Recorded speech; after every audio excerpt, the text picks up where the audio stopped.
네, 안녕하십니까. 네, 새로운 세상 25번째 시간입니다. 오늘은 안철수의 생각과 한국의 경쟁력을 이야기하다라고 하는 주제로 문국현 뉴패러다임 인스티튜트 대표님 모시고 함께 말씀을 나누도록 하겠습니다. 오늘도 문국현 대표님 모셨습니다. 안녕하세요. 네, 안녕하세요. 네. 날씨가 너무 덥습니다. 저희 집에도 에어컨을 가동하기 시작했어요. 여태까지 가동 안 했어요? 예. 네. 하도 더워서. 그렇지 않아도 요새 올림픽 때문에 새벽까지 저도 이렇게 잠 못 자고 보다가 또 새벽에는 더워서 좀 그러고. 그렇죠. 아마 많은 분들이 더위에 잠 못 이루는 밤을 많이 있지 않을까 생각했는데. 특히 정부가 공정한 역할을 못할 때. 네. 알게나 모르거나 부정한 방법이나 부패한 요인에 의해서 어느 한쪽, 무슨 특히 이런 힘이 센, 그 독점 기업을 일방적으로 지원하거나, 이럴 때 무너져 내려가는 수많은 중소기업, 중견기업이 있거든요. 이 독점이라는 것은 폐해 중에서 가장 큰 폐해거든요. 근데 거기에 이어서, 정부의 편애가 들어가면, 또 그 편에 대해는 부정과 부패가 있으면, 이 스포츠에서 부정한 심판이 온 세계를 실망시키듯이 한 사회를 다 실망시킬 수 있죠. 참 그런 면에서 이제 이번 정부 들어서 그런 좀 부정과 부패 이러한 사례들이 점점 더 가중되는 것 같아서 상당히 마음이 아프고. 글쎄 안철수 생각이라는 그 책에도 나와 있듯이 한국의 청렴 순위가 한 10위쯤은 돼야 돼요. 국가 경제 규모로 보면. 그렇죠. 근데 한 20위 정도에 있던 게 43위까지 떨어져 내려갔어요. 엄청나게 하락했네요. 대통령 주변이라든가 친척이라든가 인척이라든가 많은 사람들이 그 비리에 관련돼 있잖아요.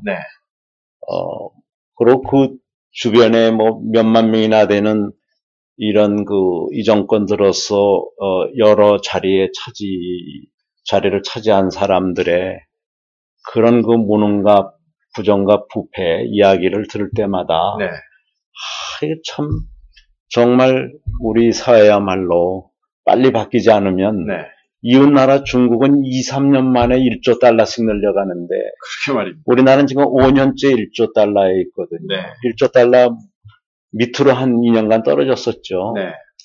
이 5년을 제자리 걸음하는 이 모든 게 부정과 부패 때문에 그러거든요. 너무 안타깝게 정말 생각되고요. 정말 올림픽을 봐도 지금 중국이 모든 스포츠에서도 약진을 하는 게 마치 중국의 경제의 모습을 이렇게 보여주는 것 같아서 좀 중국에 대한 인식이 좀 더 이렇게 강화되는 그런 시간이 아닌가 생각이 듭니다. 이렇게 뜨거운 여름에도 굉장히 활발하게 활동을 하셨죠. 집안이 제일 시원하니까 집에서 회의를 많이 했습니다. 주로 실내에서 회의를 많이 했습니다.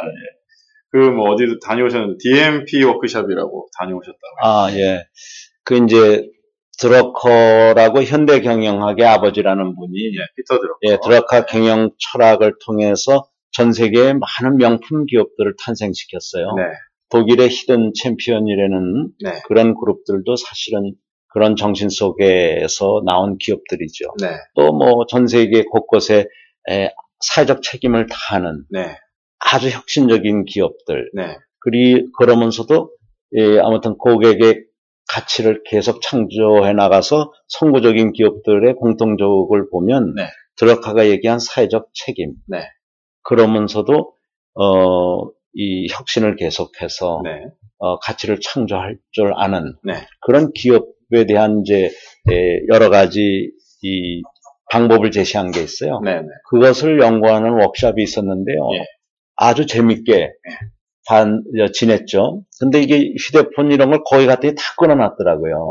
그 안에 그래서 가서 워크숍 하는 건 즐거웠는데 가끔 저한테 휴대폰을 보내거나 이러던 분들이 다 단절돼갖고 또 어디 해외 나갔나 이제 아마 이랬었을 것 같습니다. 며칠간 아무튼 기업인들과 함께 이틀간 해서 이렇게 보냈는데요. 만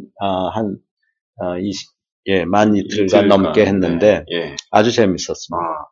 주로 어떤 내용을 좀 다루셨는지 좀 더 구체적으로 좀 소개해 주시면. 주로 이제 사회가 남의 약점을 자꾸 보거나 네. 약점을 보고 밀어내거나 그러는데 강점을 보자. 강점을 보자. 예.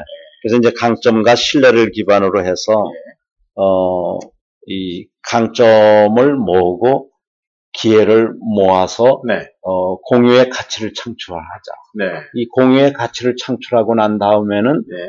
서로 역할을 분담하고 네. 신뢰를 바탕으로 해서 네. 자율적 경영을 하자. 네. 이렇게 됐을 때 사람의 머리도 살 수가 있고 예. 마음도 살 수가 있고 혼을 살 수가 있는데 네. 기업이 사람의 손발만 살려고 그러면 네. 결국은 양극화도 심해지지만 사회적 자본이 생기지도 않고 네.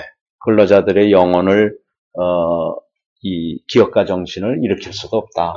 그래서 그 기업에서 근로자들의 어떤 주인의식, 네. 기업가 정신을 네. 고취하는 네. 아주 사람 중심의 창조적 경영 기법을 네. 드라카 경영 기법이라고 합니다. 네. 그거에 대한 목사업이었죠. 네.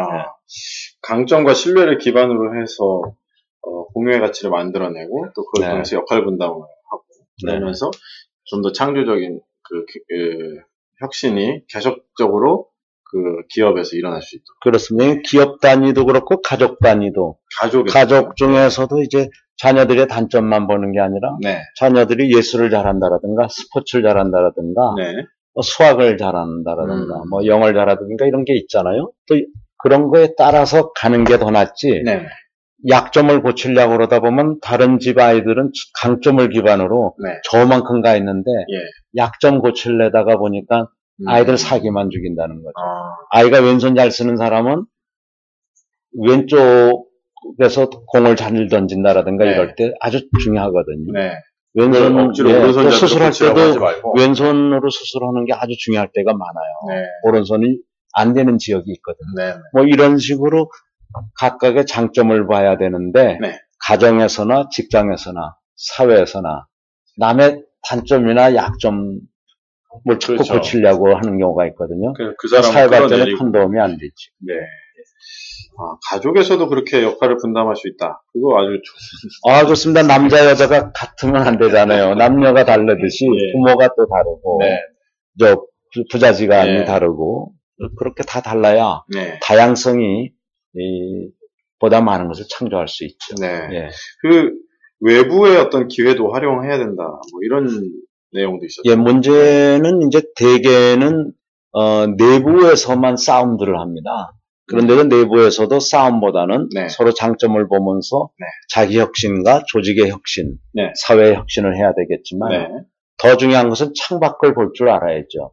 전 세계가 기업의 사회적 책임을 이야기하는데 한국만 기업의 사회적 책임을 못 보게 다른 쪽으로 눈 가리고 있다가 보니까 오늘날 우리나라 대기업들이 세계에서 가장 큰 기업이 몇 개나 생겼는데도 아직 존경을 못 받거든요. 그렇죠. 규모가 크다고 뭐 나치 같은 데나 소련을 존경하는 세계 시민은 없잖아요. 규모는 나치가 얼마나 컸어요. 그렇죠. 또 소련도 얼마나 컸어요.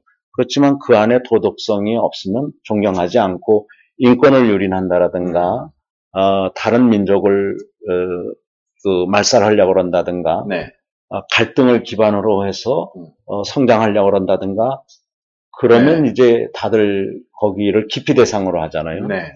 마찬가지로 창밖을 보는 게 중요해요. 그래서 드러카는 항상 내부 혁신 못지않게 창밖을 내다보면서 이미 발생한 미래를 볼 줄 알아야 된다. 물론 또 거기서 한마디 더 했다면 미래를 예측하지 말고 앞서 스스로 창조해 나가라.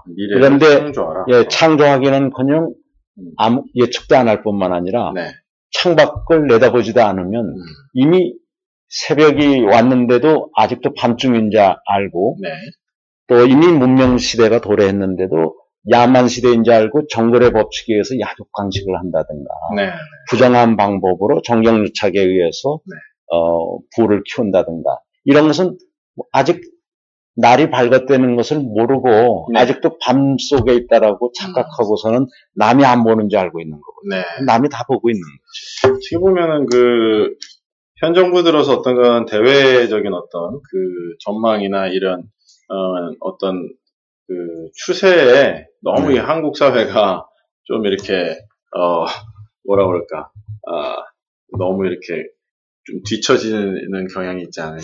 예, 뭐 이번 4년 반을 보면 네. 일단 747이라는 전혀 잘못된 정책을 채택하는 과정이 외부 세계를 내다보지 못했기 때문에 그랬죠. 네네. 전 세계가 부동산 위기와 금융 위기와 재정 위기를 염려하고 있는데 우리는 또 한 번 부동산 투자를 하겠다고 한 거가 대운하라든가 4대강이고 네. 그거에 기반한 거가 747이거든요. 네. 근데 7% 성장은커녕 3% 성장하기도 어렵고 그렇죠. 중간에 마이너스 성장을 했었기 때문에 지금 5년째 1조 달러에 머물러 있거든요. 우리 성장이 정체된 상황이라고 봐요. 성장이 내려갔다 제자리에 온 거죠. 그렇죠. 올라가기는 원래는 2배 올라간다고 그러는데 그렇죠. 주가도 2배 반 올라간다고 그러는데 그것도 잘 뭐 다 틀려버렸죠. 네, 다 틀렸네요. 그러니까 이런 것을 이제 호도하려다 보니까 세계적인 회의는 많이 했어요. 네. 그러나 뭐 화장을 많이 한다고 이렇게 예뻐지는 건 아니잖아요. 그러니까 회의를 뭐 그렇죠. 국제적인 뭐 컨퍼런스나 대회는 많이 했는데 그 컨텐츠가 전혀 이 정부나 이런 데 흡수가 잘 안 그러니까 대한민국을 겉으로 보면 남들이 이렇게 겉으로 칭찬하게는 만들었어요. 네. 그렇지만 마음속으로 존경하게 만들지도 못했고 특히 국민을 행복하게 하는 데는 완전히 실패했죠. 5년째 GDP가 올라가기는커녕 주저앉아 버렸고 같은 GDP라도 좀 불만일 텐데 양극화에 의해서 한쪽은 더 내려가고 한쪽은 올라가 버렸거든요. 근데 그 내려간 쪽이 8, 90%니까 그렇죠. 소수 뭐 1%나 10%가 더 가짜고 90%나 90%가 더 많이 잃어버리는 4, 5년이었다면 겉으로 아무리 치장을 하고 겉으로 아무리 우리 대한민국이 큰 회의를 뭐 열었다고 국민이 행복해지는 건 아니잖아요. 맞습니다. 예. 정말 그런 측면에서 이제는 좀 정부도 혁신이 좀 일어나야 되고 새로운 리더십이 좀 나와야 돼요. 그렇습니다. 같은 2007년, 8년에 우리나라가 이렇게 호황된 꿈을 쫓고 거짓말을 계속 확산해 나갈 때 독일 모델은 전혀 달랐거든요. 독일은 이제 모든 것을 제로베이스에서 다시 시작할 때다. 기업도 시민사회도 대학도 바뀌어야 되지만 우리 정부부터 바꾸겠다. 한 사람이 독일의 연방 총리인 앙겔라 메르켈 총리였거든요. 2007년 1월에 세계경제 포럼에서 이제 과거와 단절할 때다. 제로베이스에서 정부의 모든 조직과 활동과 예산을 일자리 창출 중심으로 바꿔야 된다라고 했던 사람이거든요. 그래서 정부에서 몇백조 원을 줄여서 일자리 창출에 쓰겠다는 사람과 정부에서 몇백조 원을 더 써서 대원 하나 만들고 4대강 만들겠다는 사람의 결과가 이렇게 5년 사이에 크게 차가 난 거죠. 그러게요. 참 그런 측면에서 정말 우리 국민들은 이번 연도만큼은 좀 제대로 된 리더십을 선발하는데 많은 그러니까 부패한 세력 또 부정과 부패를 일삼았던 사람은 또 일으키는 것이지. 그렇죠.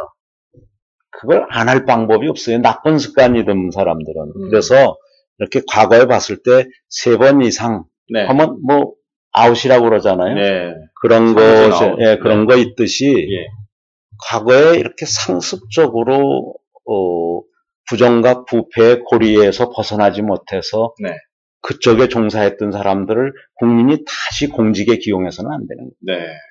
맞습니다. 우리 뭐 여당의 유력 대선 주자도 그러한 과거적인 그 부정과 부패나 독재 뭐 이런 거에 연루된 그런 분이 아니에요. 그런 거보다도 아무튼 주변에 있는 사람들이 보면 아직 전두환 장군의 돈 몇천억 나라 돈이나 이런 거 갚아야 될 거 그런 거 하나 못 받아내거든요. 뭐 29만 원밖에 없다고 하시니까. 그럼 뭐 차떼기에 아직 잔재가 여기저기 남아있고, 뭐 몇백억, 몇천억씩이 오가든, 그 나쁜 간행은 이름 바꾼다고 달라지진 않아요. 그렇죠. 뭐, 한나라당이 새누리당 됐다고 해서 새 당이 된 게 아니에요. 아니, 어느 당이든, 아무튼, 그 관행은 쉽게 바뀌지 않습니다. 이름이나 뭐 제도를 이렇게 그럴듯하게 바꿔놓는다고 되게 속이는 거지, 그것을 지도하는 사람들이 바뀌어야 돼요. 그러니까 지금 뭐 제1야당이나 또 여당이나 뭐 지금 뭐 유력한 의원이었던 뭐 의원들이 막 검찰에 출두하고 또 이 정권 말기 현상들이 막 나타나는 거 보면서 우리 국민은 이제 다시는 그런 거 보기를 원하는 것 같지 않고요. 제발 누가 우리 대한민국을 이제 과거로부터 분리해서 부패와 부정으로부터 자유스럽게 해주고 누구나 신나게 한번 공정한 게임을 해보는가.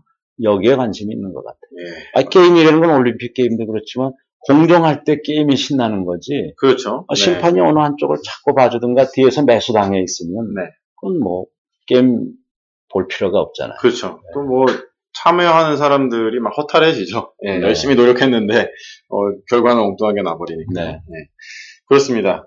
우리 뒤에 워크숍을 통해서 정말 드러커 경영의 이 철학과 방식들이 단순히 기업에서만이 아니라, 지금은 사회 전반, 또 뭐 가족이나 또 크게 보면은 국가 경영에까지 이러한 드러커 경영의 철학과 비전들이 좀 이렇게 많이 접목될 필요가 있겠다. 그리고 이제 드러커는, 어떤 단체나 조직이나 사회나 가정의 꿈이 뭐냐.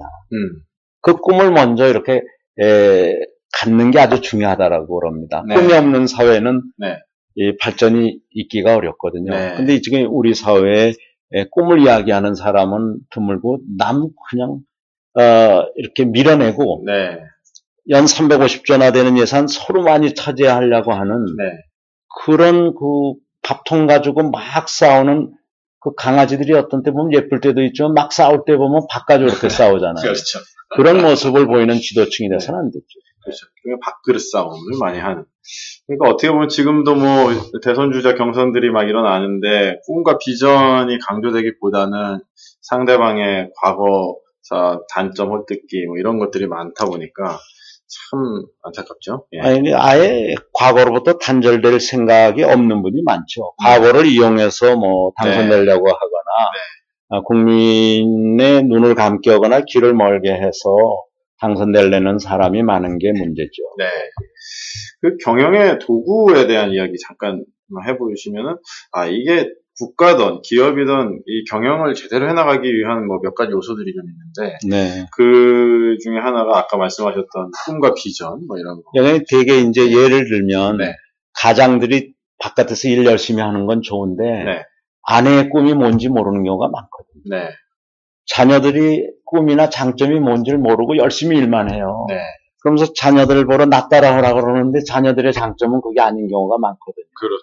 그리고 이제 이미 부모들은 컴퓨터도 못 털는 경우도 있고, 휴대폰으로 무슨, 여러 가지, 스카이프니 뭐 여러 가지 비디오 컨퍼런스나 할 수 있는 모든 걸 못 하는 수도 많아요. 그러면서 자기 따라하라고 하면 안 되잖아요. 그렇죠. 그래서 자녀를 잘 알아야 되고, 배우자를, 남편이든, 뭐 아내를 잘 알아야 그 가정에 공통의 꿈이 생길 수 있는 거예요. 왜냐하면 개개인의 장점과 그 사회의 기회를 가지고 가족이 이룰 수 있는 꿈, 자녀들은 뭐가 될 건가, 우리 가정은 어떻게 이렇게 발전해 나가고 사회에 기여할 것인가. 마찬가지로 기업에서도 많은 사람들이 열심히 일은 하는데 상대방의 장점도 모르고 사회적 기회를 잘 모르고 바깥 세상이 어떻게 바뀌었는지를 모르고 열심히 일만 하면 꿈을 공유할 때보다 훨씬 적은 성과를 가져오고 서로가 불만하게 된다는 거죠. 그래서 가정에서도 사실은 그런 강점에 기반한 비전 스테이트먼트를 꿈을 공유하는 거죠. 그런 걸 이제 해보시라 그랬더니 기업인들이 그 생각은 아직은 못하고 회사의 비전 얘기만 했지 내 아내가 어떤 꿈을 가지고 있는지 그거를 더더구나 이렇게 적어놔보진 못했습니다. 아내의 꿈이라. 근데 이제 거기서 한 단계 더 나가서 재밌는 거는 그럼 아내의 꿈도 모를 뿐만 아니라 그럼 당신이 어떤 사명을 가장으로서 가지고 있는지도 한 번도 문서를 안 써봤겠네요. 그랬더니 그렇다고 그러더라고요. 근데 그거를 대충이라도 이렇게 끄적끄적 해보면 그때 비로소 모르는 게 많고 내가 아내하고 10년, 20년을 살아도 아내를 모르는구나.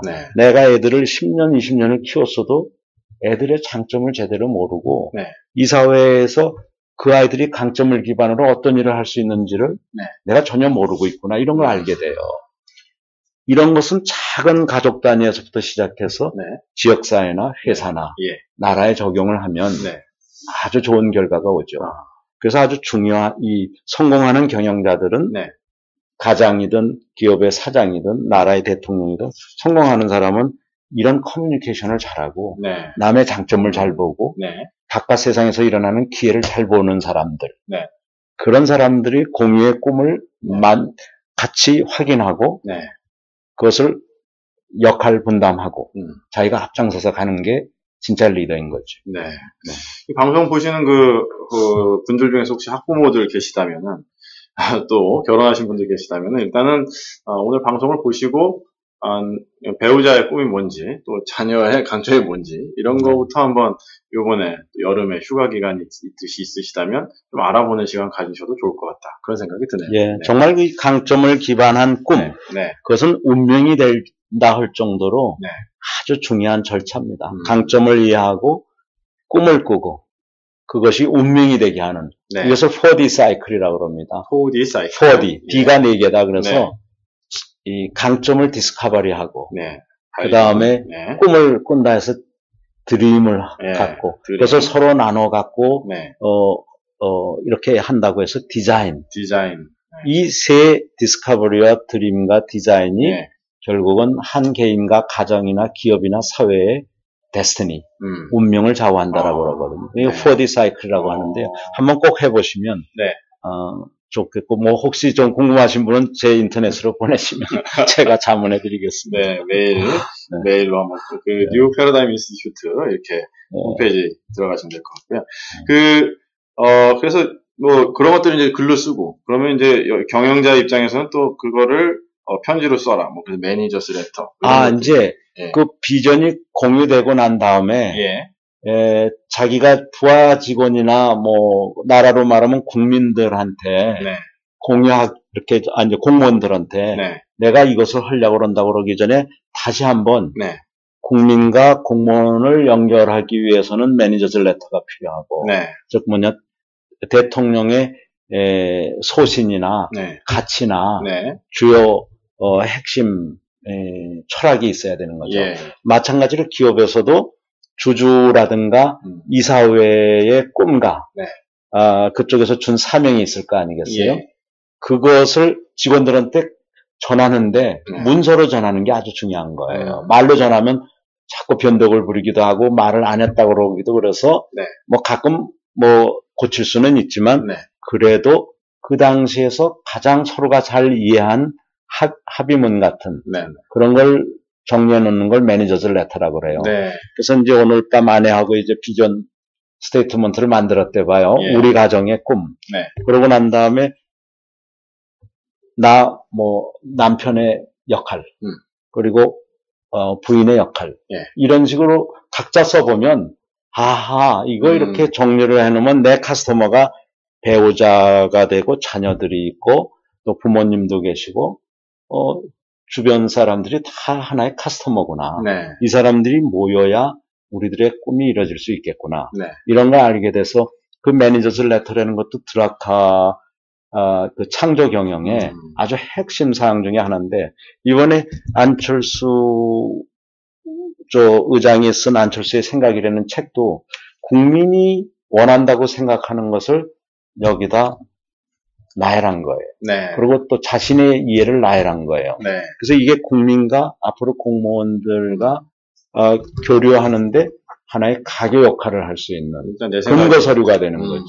물론 이것은 국민들의 보다 많은 조언과 전문가의 도움을 받아서 뭐 10%, 20% 계속 보강해 나가야 되겠지만 일단은 이렇게 누가 하나 정리를 해놔야 국민도 더 많은 의견을 낼 수 있고 전문가나 또 일반 공무원들도 여기에 더 많은 의견을 낼 수가 있는 거죠. 이걸 다 감춰놓고 나중에 얘기하겠다 하는 사람은 사실은 안 좋은 거죠. 이런 것들을 누구나 하나씩 경영자 될 사람들은 가지고 있어야 되죠. 그렇습니다. 그래서 그런 것들을 통해서 이제 어떻게 보면 안철수의 생각도 어떻게 보면 가장 기초가 되는 어떤 생각을 기초 이상이더라고요. 어떤 분야 보면 자세히 네, 이제 지난번에는 이 복지나 네. 정의, 평화가 어떻게 일자리와 연결되는가를 중점적으로 봤고요. 네. 또 이번에는 뭐 워낙 그 어디 갇혀서 그렇게 뭐 워크숍을 하고 이러다 보니까 시간이 많지 않았지만 예. 주로 이제 뭐 삼성동물원, LG동물원이라고는 표현돼 있지만 네. 어떻게 보면 재벌기업을 혁신하면서 중소기업을 살려서 함께 네. 대한민국의 쌍두마차로 발전시켜 나가느냐 네. 그쪽 구상들 네. 주로 중소기업 혁신과 네. 벤처의 혁신의 대기업들의 역할이죠. 그 부분을 아주 재밌게 봤어요. 네. 뭐 좀 역시 그 안철수 원장이 다른 어떤 대선 주자들이나 뭐 또 이런 분들과 좀 다른 부분이 있다면 읽어보시면서 좀 느끼신 부분이 있다면 중소기업이나 일자리 창출에 대해서 예. 이제 그 안철수 의장은 그런 생각을 하는 것 같아요. 대기업을 위해서 네. 글로벌 경제로 나가는 고속도로를 만들어줬듯이 네. 이제 중소기업을 위한 중소기업 지원 인프라 네. 예, 그 중에 하나가 세계로 나아갈 수 있는 고속도로를 만들어줘야 된다고 생각하는 것 같아요. 네. 표현은 그냥 중소기업 지원 인프라가 우리나라는 현저히 부족하다. 네. 특히 대기업 재벌 일방으로 이렇게 돼 있다. 그렇죠. 네. 이것을 맏형한테 가던 모든 부모님들이나 가문의 어떤 지원이 네. 이제 그 아래 동생들한테도 가듯이 이제는 중소기업 지원 인프라를 만들어야 된다 이런 건데 네. 그 중에 하나가 독점의 폐해 그리고 갑을의 계약에서 재벌에 끌려갈 수밖에 없는 이런 계약 구조에서 네. 세계 시장에서 활동할 수 있어서 네. 두세 군데 팔 수 있게 된다면 네. 또 아니면 국내 재벌한테서는 협조하지 않을 때 배척받을 때 독일의 히든 챔피언처럼 세계로 뻗어나갈 수 있는 길을 만들어 놓는다면 그럼 그때부터 공정한 경쟁이 네. 대기업과 중소기업 간에도 생기고 네. 중소기업 간에도 생기고 네. 국내 시장과 해외 시장 간에도 생기지 않겠느냐. 네. 그래서 좋은 경쟁에 의한 선순환 이야기 네. 그리고 독점의 폐해를 없애서 네. 좋은 경쟁을 만드는 네. 이야기들이 거기 있어요. 그래서 이제 동물원 안에 갇혀 있는 짐승들이 세계를 뛰어다닐 수 있게 네. 이 산업 생태계를 네. 보다 자유롭게 하고 네. 독점 체제의 피해 네. 그리고 힘이 센 자가 약자를 일방적으로 끌고 가는 체제에서 벗어나게 해달라. 네. 그 얘기가 주더라고요. 네. 네. 그러니까 보니까 대기업이 만약에 LG 계열 뭐 하면은 LG 계열사가 있는데 그 계열사가 뭐 예를 들어 삼성 쪽에 납품을 하면은 막 규제가 들어가고 뭐 이런 것들이 많이 있다고 들었습니다. 뭐 네. 그런 거보다도 네. 여기서는 이제 어떤 신제품을 개발을 했는데 네. 우리 이 X재벌한테 납품할래 말래. 네. 그리고 납품한다면 여기에서 우리한테 모든 운명을 우리와 같이 한다라는 것을 합의하라 그러면서 아예 다른 데를 쳐다보게 못하다 보니까 의존성이 높아지고 그렇죠. 의존성이 네. 높아지다 보면 자 그럼 당신네들 단가를 10% 낮추는 것을 우리와 의논하자 그러면서 중소기업 업체에 단가 낮추는 운동을 막 해나가면서 압박을 하면서 다른 업체로 전환을 시킨다라든가 네. 결국은 적자 구조로 몰아간다라든가 R&D를 지속적으로 못하게 한다라든가 네. 결국 무슨 다른 재벌로 가는 걸 못하게 하는 것보다도 신제품 개발된 거가 지속적으로 혁신되려면 R&D도 하고 교육도 네. 하고 이래야 될 텐데 원가 납품 단가를 후려치는 네. 그런 독점 체제에 네. 의해서 중소기업들이 한번 갇히면 죽어서나 나온다는 그런 이제 얘기를 한 거예요. 네. 예, 근데 슬픈 이야기죠. 진짜. 이제 그러면서 이 중소기업의 활성화, 벤처의 활성화가 네. 결국은 대기업에도 좋은 일을 하더라. 선진국에서도 다 그렇고 우리도 한때 그랬듯이. 네. 그러니까 이 중소기업과 벤처의 활성화가 대기업에 결코 나쁜 것이 아니기도 하다. 그리고 창업자를 자꾸 가둬두려고 하지 말고. 예, 그리고 무엇보다 일자리를 가장 많이 늘리는 게 중소기업과 벤처 아니냐. 그렇죠. 예. 그러니 국가의 최우선 순위를 이제 일자리 창출해 둬야 되고 네. 일자리 창출이라면 네. 결국 일자리 창출 능력이 있는 중소기업과 벤처의 네. 지원 체제를 네. 재벌 못지않게 네. 또 선진국 못지않게 개선해야 되지 않겠느냐. 네. 그런 충정이 아주 잘 담겨 있더라고요. 사실 또 이제 막상 또 개혁을 하려고 하다 보면 항상 이 대기업 집단이라고 하는 것이 단순히 기업 집단뿐만 아니라 우리나라 정관계, 언론 다 이렇게 법조계까지 다 이렇게 그게 이제 심판 매수 행위죠. 예. 그래서 그 심판 매수 행위에 대해서도 네. 여기 아주 구구절절히 썼는데 네. 참 그 중소기업과 중견기업들, 벤처기업을 이끌어온 분들의 애환이 다 담겨 있는 것 같아서 본인이 또 그런 걸 겪으셨을 것 같은데요. 저는 어떻게 보면 빨리 대기업 쪽으로 갔잖아요. 네. 저 초기에는 중소기업이었지만 빨리 대기업이 예. 돼서 또 세계적인 기업이 빨리 돼서 그 애환을 적게 받았는데 네. 안철수 원장의 얘기를 보니까 300만 일반 기업들, 네. 특히 그 중에서도 한 30만 개나 되는 중소 중견 벤처 기업들의 애환이 아주 잘 나와 있더라고요. 네. 이런 거를 그러니까 어떤 단순한 어떤 정부 주도의 밀어붙이기식 이런 혁신이 아니라 이걸 잘 대화를 잘 풀어야 되겠다. 그런 얘기도 나옵니다. 네. 그래서 이제 우선 정부가 바뀌어야 된다. 정부가 공정한 심판이 되고 정부의 자원이 재벌 쪽으로만 흘러가는 것을 이제는 바로잡고 네. 중소 중견기업이나 벤처기업에 가야 되겠다. 네. 근데 이게 정부만 하지 못하는 지금 상황에 와 있고 그렇죠. 또 그 외에 많은 산학협력이라든가 복합적인 노력이 필요하니 네. 그랜드 라운드 테이블 같은 걸 해서 네. 한쪽으로는 일자리 창출이라든가 이런 거에 대한 대합의가 있어야 되겠지만 네. 다른 한쪽으로는 공정한 경쟁을 위한 네. 또 정부 자원의 공정한 이용을 위한 그런 라운드 테이블이 있어야 되겠다. 네. 그런 얘기가 나와 있습니다. 예. 그래서 그랜드 라운드. 사실 대표님께서도 사회적 대화 저는 저런 제목은 한 번도 생각을 못하고 이사회의 삶의 위기 그러면서 우리 경제 사회 컨그레스 같은 거 이런 거를 이제 많이 생각하면서 갔는데 이분은 아주 멋진 영어 이름을 했는데 외국 사람도 알아들을 것 같아요. 그랜드 라운드. 네.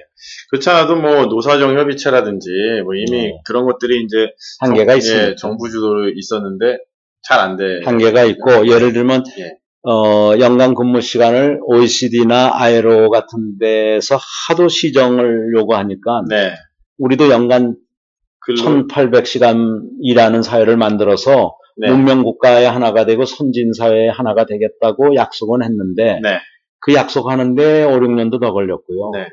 다시 그 약속을 해놓고 실시 시기를 지금으로부터 6년에서부터 8년 뒤로 밀어놨어요. 그냥 약속 안 오는 거나 똑같죠. 그 약속대로만 하면 일자리가 4,500만 개가 생기거든요. 그리고 이 사회가 학습할 시간도 생기고 또 연간 17조 원이나 되는 산업재해, 사고에 의한 경제적, 사회적 손실을 줄일 수도 있거든요. 근데 이런 것들이 지금 사회적 대화가 겉으로만 형식적으로만 하고 외국인들을 속이기 위한 거라든가 우리 사회의 큰 양극화의 원인을 그냥 덮어버리기 위한 하나의 수단에 불과한 거죠. 이걸 이제 바로잡자는 게 그랜드 라운드라든가 저희들이 얘기하는 국민 대화 아니면 사회적 대화이죠. 노동시간 단축 이야기는 사실 저희가 몇 개월 전에 방송에서도 수차례 다뤘었던 기억이 있고요. 이것이 일자리 창출에 상당한 단기간에 효과를 낼 수 있는 가장 좋은 정책임에도 불구하고 이 정책은 안 쓰면서 다른 방식으로 하려고. 그렇죠. 안철수 의장은 이제 그것도 있지만 그 외에 무슨 복지와 관련된 사회적 일자리 또 정의와 관련된 중소기업 혁신이나 벤처 일자리 또 남북의 평화경제 활성화를 통한 그런 어떤 경제적 평화 경제 일자리 이런 걸 이제 얘기하는 거죠. 이 양반 얘기를 듣고 보면 아무튼 중소기업을 위한 중소기업의 글로벌화를 위하고 이 현재 재벌들로부터 좀 더 자유스러운 위치로 가고 국제화할 수 있는 그런 고속도로가 하나 뻥 뚫릴 것 같고요. 또 남북 간에도 북한에 이렇게 제약받지 않고 네. 대륙을 향해서 네. 어떤 무언가 이런 평화와 네. 그 번영의 큰 고속도로를 뚫을 수 있는, 즉 바깥을 내다보는 힘이 있는 거예요. 안에서만 막 싸우고 누가 좌파냐 우파냐 이러고 싸우고 있는데 네. 그리고 누가 덜 썩었느냐 싸우고 있잖아요. 그렇죠. 같이 썩은 사람들끼리. 근데 그런 게 아니라 중소기업의 글로벌을 위해서 중소기업 지원, 중소기업의 글로벌을 위한 어떤 고속도로를 네. 세계를 향해서 뚫는다. 네. 그리고 북한을 뛰어넘어서 거기에 이렇게 지금은 뭔가 좀 막혀 있잖아요. 네. 그것을 뚫고 대륙으로 또 북한의 많은 자원도 이용하고 경제적 어떤 그 자원도 이용할 수 있는 네. 그런 방법으로 대륙을 향해서 큰 고속도로를 뚫을 수 있는 네. 그런 그 구상이 여기에 녹아 들어가 있더라고요. 네. 그 사실 중소기업을 위한 어떤 고속도로가 뚫릴 때는 또 우리 문 대표님이 저는 좀 적절하게 또 기여하실 것 같은데.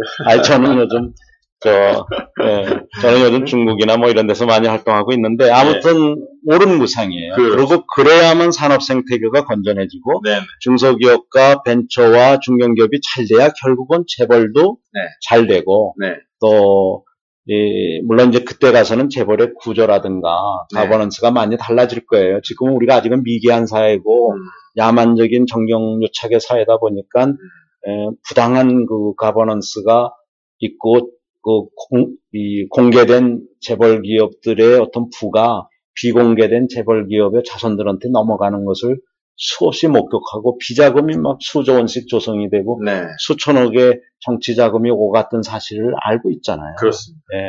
그런 것들이 바뀌어진 데는 전제하에서 중소기업과 벤처와 중견기업의 세계화는 결국은 대기업들한테도 나중엔 도움이 돼서 대기업들이 이름을 영원히 남길 수는 있을 거예요. 정말 그렇게 좀 변화가 일어나면 좋겠다는 생각을 해보고 아까 그 말씀하셨을 때 그 외부 기회를 활용해라, 창밖을 봐야 된다 이런 말씀하셨잖아요. 이미 발생한 미래.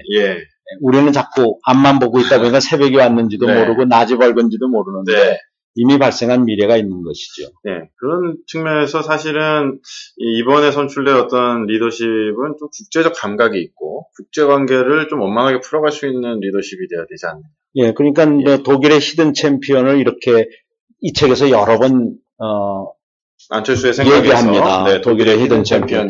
독일이 어떤 나라냐면 통일도 이렇지만 어떻게 우리보다 훨씬 늦게 되리라고 생각했던 독일의 통일이 벌써 20년 전에 이루어졌잖아요. 그런 것도 기적 같지만 독일은 지난 6년 사이에 실업률이 6%포인트 내지 7%가 준 나라예요. 전 세계에서 유일한 나라예요.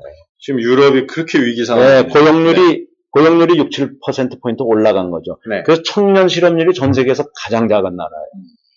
그러면서 연간 무역 흑자가 막 2천억 불씩이나 나요. 그러니까 27개 EU 국가의 문제점들을 독일 한자 이제 지금 지탱하고 있잖아요. 물론 이제 전 세계가 도와줘야죠. 독일 한자는 못 견딥니다. 그렇죠.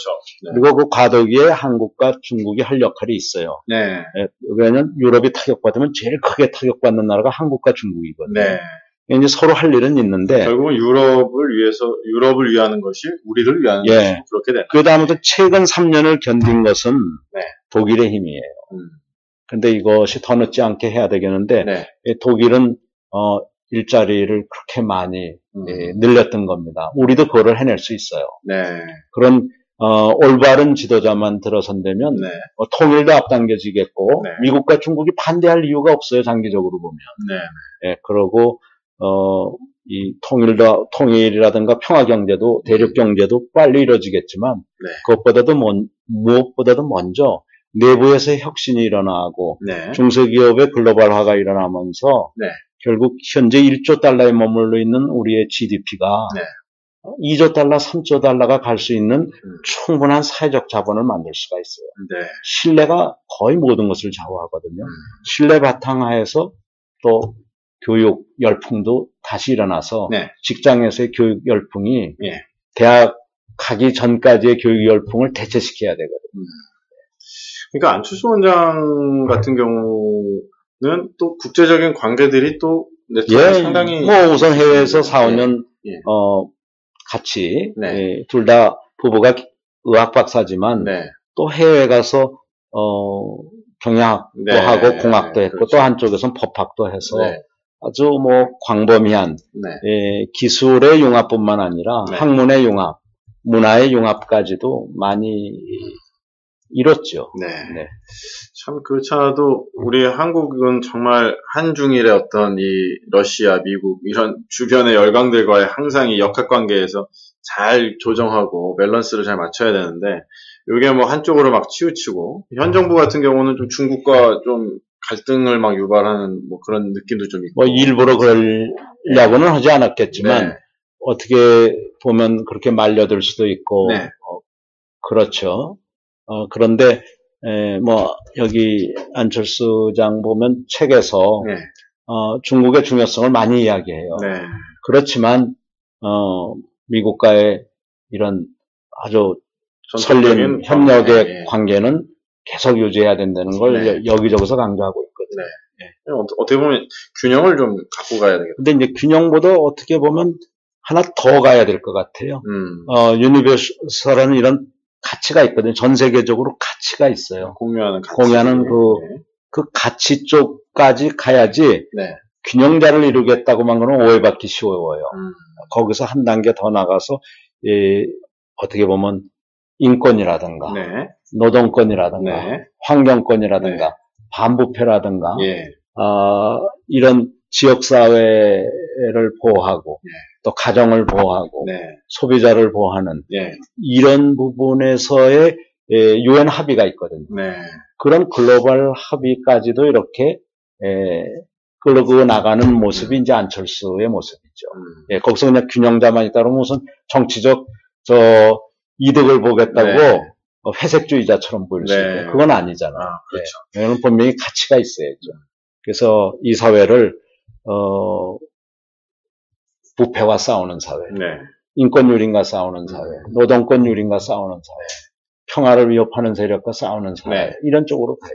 그렇게 되면은 우리나라가 작지만 글로벌 리더십을 확보할 수 있는. 그럼요. 더더구나 지금 뭐 나름대로 유럽과 미국의 뭐 거의 일방적인 지원을 받고 있는데 또 유엔 사무총장까지 배출한 나라가 가치 중심으로 못 간다는 것은 어떤 부끄러운 일이죠.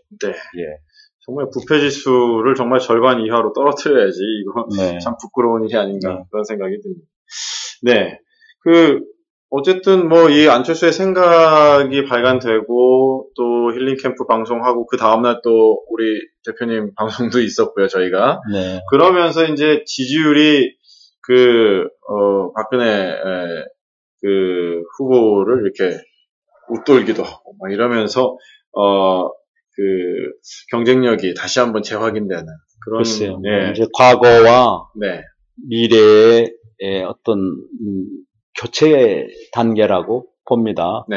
그러니까 이제 국민들이 그동안 참 많이 참아주셨죠. 어떻게 보면 이 부패한 부정한 기득권들을 참 이렇게 저렇게 기회를 많이 줬는데 이제는 세상 바깥을 보면서 국민들이 변화를 해야 된다라고 이야기하는 때에 많은 그 변화를 갈망하는 사람들의 어떤 그 시대 정신을 읽은 지도자들이 많이 나와야죠. 그래서 뭐 안철수 원장 하나뿐이겠습니까? 주변에 많은 사람들이 모여서 이런 시대 정신을 실천해 나가야 되겠죠. 어떻게 보면은 과거의 세력과 어떤 미래의 세력을 교차하는 어떤 중대한 선택의 기로가 올해가 아닌가 그런 생각이 드네요. 과거에서도 뭐 이제 좋은 전통은 남겨야죠. 우리 대한민국을 유지한 거라든가 이런 거는 잘 해야 되겠죠. 그리고 또 전 세계에 어떤 이 책임 있는 산업 국가가 돼야 된다라든가 해야 되는데 아직은 책임 있는 산업 국가가 못 되고 있는 거거든요. 이 책임이라는 단어가 지도층이 썩지 않아야 되는 게 첫 번째 책임이지만 사회 전체가 썩지 않게 해야 되는 책임이 아주 중요하거든요. 네. 예를 들어서 이제 박근혜 후보가 대통령이 됐을 때의 한국 사회의 경쟁력과 안철수 원장이 대통령이 됐을 때의 한국 사회의 경쟁력, 이것을 만약에 이렇게 예를 들어 비교해 본다면 어떤 게 경쟁력이 훨씬 더 강하게 될 수 있을까요? 이제 뭐 단순 비교가 어렵겠지만 이미 국민들이 더 잘 알고 계시니까 국민들이 지지도를 계속 표시해 나가겠죠. 우리가 아무리 언론이 일부 통제되어 있고 매수되어 있는 언론이 있다 하더라도 또 그래도 진실을 전하는 경우도 상당히 있으니까요. 그렇죠. 국민이 대변하겠는데 한쪽은 이 신세진 사람이 많거나 이런저런 인연으로 많아갖고 부패한 사람들이 이런저런 인연이나 이런저런 그 역사적 그 계기로 뭐 한 3, 40년 이 시대에서 어떤 그 기득권의 중심에 있던 사람이라면 거기에는 알게 모르게 나쁜 사람들도 많이 모여 있고 그런 사람들이 이 세상을 망칠 가능성이 많죠. 그래서 지금 이제 국내외 누구나 보나 누가 진정한 자유인인가 이게 중요한데 꽤 많은 지도자는 자기 뒤에 자기가 알게 모르는 사이에 나쁜 사람들의 노예처럼 되어 있거나 나쁜 사람들의 이렇게 둘러싸여 있어요. 그래서 혹시 한두 사람이 자기는 다시 태어났다라고 주장할 수는 있어도 이 성 안에 갇혀 있는 한은 성 안에 갇혀 있는 한은 인의 장벽이죠. 그러니까 성 바깥으로 과감히 나오는 완전한 자유인일 때 과거와 미래를 이렇게 단절시키고 새로운 대한민국을 창조할 수 있을 겁니다. 뭐 기존 정당의 베이스에 있어야지만이 뭐 나라를 다스리는 데 유리하다 뭐 이렇게 많이들 그건 뭐 지난 여러 해 동안 국민의 절망의 수준을 보면 뭐 기존 체제는 국민을 절망으로 가는 데는 선수지만 또 자기네들끼리 무슨 부자가 되거나 재벌 부자가 되게 하는 데는 선수지만 국민을 양극화시키고 국민을 절망시키는데도 선수거든요. 그건 이미 실패한 거거든요. 그래서 이 신자유주의라고 하는 자본주의 3.0이 이제는 완전히 붕괴되고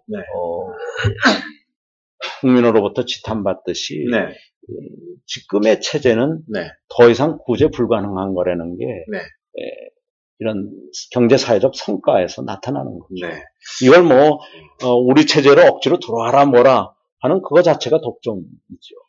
그러고 옳은 게 아니죠. 기존 정당들은 좋은 인사들, 새로운 정치 신인들을 마치 공천을 줄 것처럼 해서 들여보냈다가 실제로 공천 안 주고 그렇게 바보 만든 케이스가 지난 4.11 총선에도 많았다고 제가 들었거든요. 그건 제가 잘 모르겠습니다만 그런 것처럼 참 물타기가 그것보다 그 안에 뭐 몇 명이 들어가서 바뀔 수 있는 건 아니죠. 아무리 신인이 20% 30% 들어가도 7, 80%가 금세 20, 30%를 다시 물들이기 때문에 그 고리 안엔 들어가서는 안 되죠. 그래서 안 원장도 결국은 뭐 민주당에서 계속 구애하지만 그 들어가는 것들을 계속 이렇게 뭐 전에 박원순도 최소한 선거할 때까지 그 많은 유혹 속에서도 끝까지 안 들어갔거든요. 저도 대선 때나 총선 때 끝까지 양당 체제에 들어가지 않았었거든요. 그래도 국민은 지지해줬거든요. 이미 5년 사이에 더 많은 변화가 일어났기 때문에 국민은 악화가 양화를 이렇게 쫓아버리려고 하는 이런 그 세태를 그 어느 때보다도 잘 알고 계시기 때문에 더 이상 그 좋은 양화가 나쁜 악화들에 의해서 밀려나는 일은 없고 아마 앞으로는 이 전진을 계속 해가지 않을까 이렇게 생각합니다. 이제 해외를 많이 다니시잖아요. 미주부터 뭐 유럽, 중국 뭐 다양하게 다니시는데 그러니까 예를 들어서 안철수 같은 리더십이 대통령이 됐을 때 한국 사회 변화의 모습 그리고 뭐 예를 들어 박근혜 같은 리더십이 됐을 때 한국 사회의 뭐 현 체제가 뭐 유지된다든지 이런 모습들을 봤을 때 국제사회에서 봤을 때 어느 쪽이 한국 사회에 대한 경쟁력을 더 높게 평가할 수 있을까요? 뭐 다른 건 몰라도 일단 국가 예산이 한 350조가 되는데 그 350조 중에서 한 50조 정도를 2, 3년 안에 매년 50조를요. 2, 3년 안에 제로 베이스에서 절약해낼 수 있는 사람이 등장한다라고 보겠죠. 이게 독일의 앙겔라 메르켈이 등장할 때처럼 얼떨 것 같고 불안하겠지만, 네네. 6년이라는 세월 동안에 전혀 다른 세상을 만들었잖아요. 네네. 그렇듯이 과거에 얽매여 있는 사람은 과거를 자꾸 변화하기 바빠요. 자꾸 뜯어 고치는 거죠. 조금씩 뭐 이렇게. 그런 것도 있지만 과거를 변화하다가 보면은 뭐 예를 들면 유신을 변화한다라든가 전두환을 변화하다가 보면 아무것도 못 하듯이 그런 데서 그것도 과거에 너무 이 정부의 체제, 대기업 중심 체제, 또 공무원들을 너무 변화하다가 보면 좋은 생각을 가지고 있는 공무원들이 이야기할 기회를 얻게 하거든요. 새로운 시각으로 보면 연간 한 50조씩 뭐 5년 내내 그것을 절약한다 그러면 250조 원이라는 큰 돈이거든요. 이런 돈이라면 대한민국을 전부 이 독일 수준으로 업그레이드 하고도 남죠. 그런 측면에서는 결국 새로운 리더십으로 미래지향적 리더십으로 교체가 될 때 한국 사회 경쟁력이 상당히 더 혁신적으로 강화될 수 있겠다. 그렇게 볼 수 있겠네요. 아무튼 우리는 정보를 제로 베이스에서 다시 할 수 있는 사람. 그러려면 과거로부터 자유스러운 사람. 그런 사람이 우리 대한민국의 국민들에게 희망이 될 겁니다. 사실 뭐 230조 정도면은 그 부패에서 나가는 비용들이 뭐 예를 들어 그렇게 되는데 그걸 절감을 했다. 그러면 그런 것들을 말씀하셨던 것처럼 사람 중심으로 투자. 아까 중소기업을 위한 이 고속도로. 중소기업의 명품화와 글로벌화를 위한 고속도로를 하는 지원체제. 거긴 대학도 들어가겠고, 벤처 자금도 들어가겠고, 젊은이들을 위한 많은 제도들, 중소기업을 위한 멘토 제도라든가 교육 제도들 많은 게 들어가겠죠. 그 비용들이 글로 들어갈 수 있고, 복지 이 체제를, 지원 체제를 해서 이 젊은 가정들이 마음 놓고 자녀도 키우고, 두 자녀도 낳을 수 있고, 그러면서 사회생활을 뒤지지 않고 갈 수 있는 이런 체제도 될 거고, 또 아까 북한을 넘어서 대륙으로 뻗어가는 이런 또 하나의 이 고속도로를 통해서 새로운 평화 경제와 관련돼 있는 대륙 경제와 관련돼 있는 이런 또 일자리를 많이 만들어낼 수 있을 거거든요. 그 250조 원이 아주 중요한 250조 원. 그러니까 뭐 지금 사실 맨날 20대 한 절반 이상이 다 지금 학자금 대출 때문에 빚쟁이가 돼 있고 그런 것도 합해봐 10조도 안 되는 돈이거든요. 그걸 대기업들이 한때 그 수많은 빚을 졌을 때 동결해 줬듯이 이자를 동결한다라든가 또 원금 상환을 동결해 준다든가 이런 방법도 같이 가야지 미래는 그럴듯하게 그려놓고 당장 지금 거의 천조가 되는 가계부채 때문에 그 많은 사람이 자살하고 그 많은 젊은이들이 절망하는데 이걸 자꾸 미래 꿈만 얘기하면 안 되죠. 당장 이 사회가 사회적 대화를 통해서 동결할 건 동결해줘야 돼요. 그러면서 쓸데없는 예산들 다 정리하고. 그렇습니다. 그렇습니다. 그렇게 될 때 정말 한국 사회가 말씀만 들어도 이제 그럼 상당히 한국 사회가 지금 이렇게 역동성을 잃어가고 있는데 그렇게 되면 다시 역동성이 살아나면서 막 청년들이 막 벤처기업 막 할 것 같은 느낌이. 물론 이제 책임 있는 벤처를 하도록 그동안의 많은 경험과 전문성을 총동원하면 현재 그 벤처 성공률도 뭐 5배, 10배 올라갈 수 있다고 봅니다. 이렇게 정말 지금 글로벌은 경제 위기가 계속 심화되고 유럽 경제 계속 흔들리고 있는데 또 이런 말씀을 들으니까 또 우리가 전혀 희망이 없진 않다 그런 생각을 좀 해보게 되네요. 근데 너무 이제 희망 얘기만 하기 전에 우리가 지금 내부에서 막 엉뚱한 상대방 공격하기만 하잖아요. 근데 유럽발 이 경제 위기라든가 이런 것이 보통 심각한 게 아니에요. 지금도 끝나지 않고 오히려 좀 위험하죠. 그것을 하기 위해서는 제대로 된 경제적 마인드를 가진 사람이 또 국제적 마인드를 가진 사람이 우선 정부 조직과 활동과 예산부터 바로잡아야 하는 아주 중대한 그 시기입니다. 그래서 올 6개월이 온 국민한테도 중요하지만 앞으로 닥칠 유럽발 위기를 정말 현명하게 대처하기 위해서도 아주 중대한 시기입니다. 그렇게 중대한 시기에 가장 중요한 대한민국호를 이끌고 나갈 리더십을 선출하는 게 무엇보다 중요하지 않나 그런 생각을 해보게 됩니다. 마칠 시간이 거의 다 됐는데요. 또 다음 주 일정 얘기를 충분히 다 못하는데 다음 주에 또 중요한 일정들이 있으시다고요. 네. 8월 8일 날 예. 히든 챔피언 네. 협회의 그 대표격인 그 슈타크 박사라는 분이 한국을 방문하세요. 독일의 그 유명한 히든 챔피언의 전 세계 히든 챔피언의 뭐 한 80%가 독일과 북구권에 있다고 그러는데 그 히든 챔피언들은 이제 왜 히든이라고 그러느냐 하면 비상장 기업들이다. 그래서 유한킴버리처럼 유한킴버리 아직 상장을 안 돼 있거든요. 유한양행은 상장돼 있지만 유한킴버리는 아직 비상장이거든요. 그런데 비상장 기업인 거예요. 그런데 그 분야의 세계 최고라 챔피언이 붙은 거예요. 그래서 히든 챔피언이 이제 전 세계에 많은데 그중에 80%가 독일과 북부 쪽에 있다고 그래요. 공통점은 이 가족 경영이 좀 많은데 가족들이 회사의 가버넌스, 회사의 전문 경영 체제를 최대한 지원하고 있다는 거예요. 그래서 감독직과 운영진이 잘 나눠져 있다는 거가 특징이고요.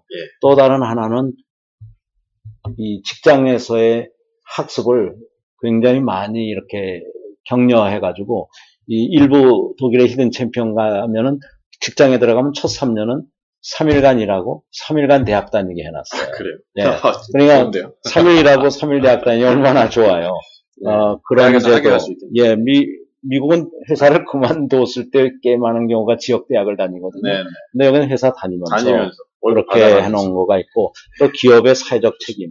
기업이 굳이 자기 비용을 외부로 돌리면 사회와 국가가 10배, 100배 큰 비용을 미루니 기업이 혁신을 통해서 외부의 환경 비용이라든가 사회적 비용을 내부화하는 그런 아주 좋은 인간의 얼굴을 한 또 사회적 책임을 다하는 그런 경제 경영을 하고 있어요. 그래서 그 히든 챔피언 협회의 대표이시면서 드라카 협회 대표이기도 한 슈타크 박사가 오셔서 중소기업 중앙 신설회관이 저 상암동에 있어요. 거기 8월 8일 날 큰 행사를 합니다. 상암동에서? 한독경제협력이나 중소기업의 세계화에 관심 있으시는 분들은 거기 오시면 그 무료 강좌입니다. 저도 그 동네 사는데 가봐야 돼요. 그렇어요. 오세요. 이러한 또 좋은 그 행사들이 있고요. 이런 것들이 사실 언론에 좀 많이 알려져서 대중적인 좀 그런 게 좀 있어야 되는데 별로 관심들이 없으신 게 좀 안타깝습니다. 우리가 좀 독일 모델을 많이 배울 필요가 있고요. 또 중소기업이나 중견기업보로 무조건 공개하라고 그럴 게 아니라 공개해봤자 시장이 없으면 안 되거든요. 그럴 때는 비공개 상태라도 어떻게 하면 세계적인 명품 기업이 되는가 그 길을 이 국제 간의 협력을 통해서 알도록 학교와 기업과 정부가 또 상황에 따라서는 재벌도 좀 나서서 도와주면 우리나라의 명품 중소기업과 중견기업이 많이 생기면 그게 또 재벌에도 도움이 되거든요. 그렇게 해서 재벌끼리는 싸우더라도 저 밑에서 중견, 중소, 벤처기업은 또 국제적 협력이 되는 게 아주 좋습니다. 그렇습니다. 이제 마칠 시간입니다. 오늘 그 안철수의 생각과 한국의 경쟁력에 대한 이야기들 여러 각도에서 저희들이 살펴보았습니다. 무엇보다도 참 리더십이 참 중요하겠다. 그런 생각을 많이 해봤고요. 그리고 미래를 창조적으로 개척할 수 있는 그런 리더십과 경제 구조, 정부 혁신 이런 것들이 올해 중요한 결정에 의해서 판가름 나겠다. 그런 생각을 해보게 되었습니다. 마지막으로 지금 열심히 런던에서 메달을 위해서 뛰고 있는 선수들과 또 더위에 이렇게 지친 우리 국민들을 위해서 한 말씀 해주시도록 하겠습니다. 국내외적으로 많은 위기가 이미 벌어졌고 앞으로도 올 것 같습니다. 이럴 때 과감한